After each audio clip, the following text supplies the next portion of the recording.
I got to tell you, it wasn't easy running that campaign and winning here in Maryland, but that was nothing compared to the challenges that lie ahead. That was Governor Hogan back in 2014. His defeat of Democratic candidate Anthony Brown in the gubernatorial election came as a shock to many. And flash forward to 2018, Hogan wins a similar victory against Democratic nominee Ben Jealous. One of those who took notice was Goucher College pollster Dr. Malia Cromer. She's the author of Blue State Republican: How Larry Hogan Won Where Republicans Lose and Lessons for a Future GOP.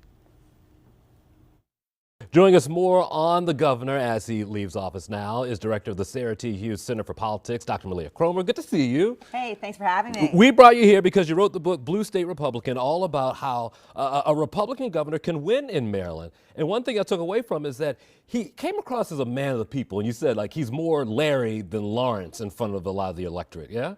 So there's a lot of that appeal that a lot of folks that I talked to sort of pointed out, that on the campaign trail he was able to make a lot of connections with folks, and folks typically outside the Republican base. So the secret sauce of the Hogan coalition is that, unlike most Republicans, he had a diverse base and he closed the gender gap. So he wins about about 28% of black voters, and he actually bests his opponent Ben Jealous among women. Sure. And again, if you look at nationwide, at the numbers nationwide, that it's just not happening with a lot of other Republicans. Yeah, and just the uniqueness of this, I'm guessing, is what drew you towards actually writing a book about it. So I'm a pollster by trade, Right. and it's hard not to pay attention to a Republican governor of a blue state who is consistently putting up, 70% approval rating numbers. And so that initially drew my attention to it. But when I looked in 2018, the other sort of underlying factor was how a Republican governor of a blue state deals with the Trump administration, because that was certainly a political problem for the governor.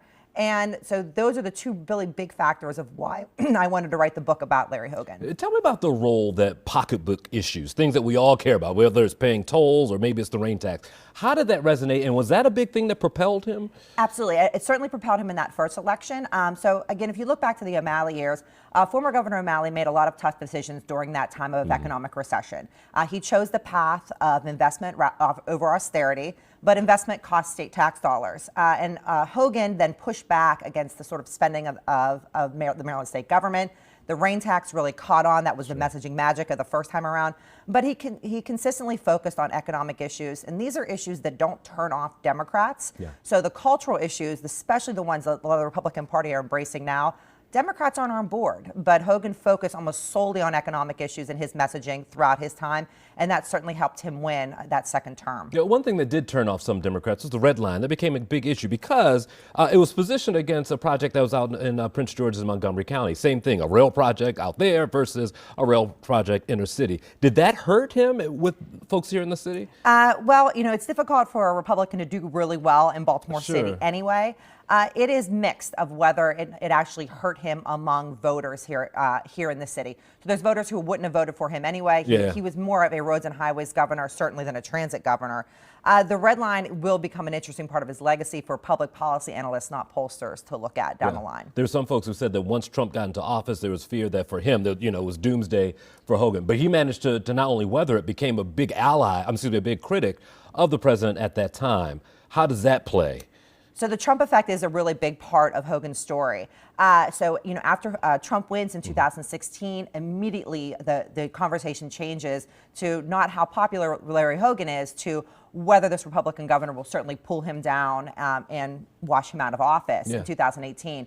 The Trump effect, it takes a while to come into clarity of what actually happened. But Democrats really did try to tie Trump with Hogan, say they're cut from the same cloth, they're both Republicans. But in forcing voters to look at Larry Hogan in comparison to Donald Trump, a lot of voters walked away with these are fundamentally different politicians, and they rewarded Hogan for it. He has a lot of communication savvy, I would call it, whether it was when the prisons had their deal, when he was announcing the tolls at the toll booth and didn't give a lot of time for response, and then all the way up through COVID as well, those daily reports. How much was the way that he communicated make him a popular person, do you think? It's certainly a big part of Hogan's story. So he's been able to surround himself effectively by really great communications staff. From the very beginning until up to his current communications director, Mike Ricci, these are all individuals who can effectively tell the governor's message in a way that's compelling to most Marylanders. And that is something I think for a future governor to really look at, is how Hogan's press shop actually did their jobs. Tell me about the future, about a minute or so left, and talk about the idea that he could possibly run for president, because as you spell it out, it could be a tough go for him in this political climate to be the nominee. So the things that make you really popular in Maryland aren't always the things that make you popular in a Republican national primary. Hogan certainly sees a lane for himself, I think, a narrow lane, but it's a lane that, should, Trump really fall out of favor, and should Republicans want to turn back to like a more Mitt Romney style Republican, that Hogan is one of the only Republicans who currently have no connection with the former Trump administration. Sure. You interviewed a lot of people. How tough was it putting all this together? It's a process. Writing a book is a process. Yeah. That was the most fun part, talking to all these really great political figures. I think that anybody who reads the book will notice like all the different folks that you see here on television. Yeah. That was the fun part. Sitting alone by myself and actually writing it out was the least fun part. Well, you took me back to school. Professor gave me the assignment when we were going to do this. I followed the assignment, even took notes. Wonderful. And I stayed awake. A+. Leah Kromer, thank you so much. We appreciate it, certainly.